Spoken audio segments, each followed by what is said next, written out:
அவர் நாமம் இயேசு கிறிஸ்து, அவர் நாமம் இயேசு கிறிஸ்து, அவர் நாமம் இயேசு கிறிஸ்து, அவர் நாமம் இயேசு கிறிஸ்து.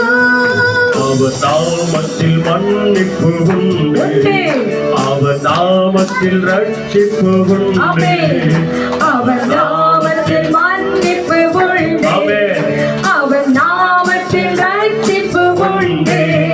நாம் ரட்சிக்கப்படுவதற்கென்று வேறு நாமம் நமக்கில்லையே, நாம் ரட்சிக்கப்படுவதற்கென்று வேறு நாமம் நமக்கில்லையே. அவர் நாமம், நாமம் இயேசு கிறிஸ்து, அவர் நாமம் இயேசு கிறிஸ்து,